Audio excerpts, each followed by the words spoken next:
بسم اللہ الرحمن الرحیم۔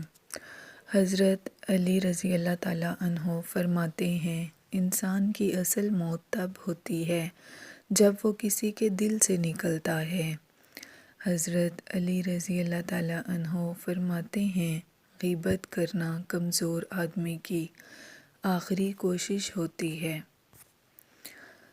امام علی نے فرمایا، 2 آدمیوں کے درمیان صلح کرا دینا 1 سال کے نماز و روزہ سے افضل ہے۔ فرمانے مولا علی، اگر کوئی تم کو صرف اپنی ضرورت کے وقت یاد کرتا ہے تو پریشان مت ہونا، بلکہ فخر کرنا کہ اس کو اندھیروں میں روشنی کی ضرورت ہے اور وہ تم ہو۔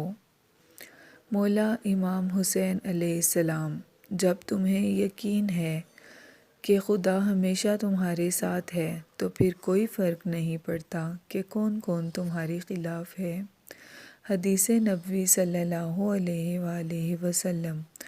نماز کے لیے تکبیر کہی گئی تو رسول اللہ نے اپنا منہ ہماری طرف کیا اور فرمایا کہ اپنی صفیں برابر کر لو اور مل کر کھڑے ہو جاؤ، میں تم کو اپنی پیٹھ کے پیچھے سے بھی دیکھتا رہتا ہوں۔ سبحان اللہ۔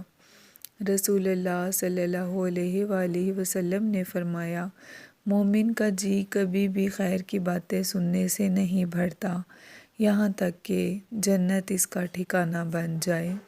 اللہ پاک ہمیں ان تمام احادیث پر عمل کرنے کی اور ان کو آگے پھیلانے کی توفیق عطا فرمائے، آمین۔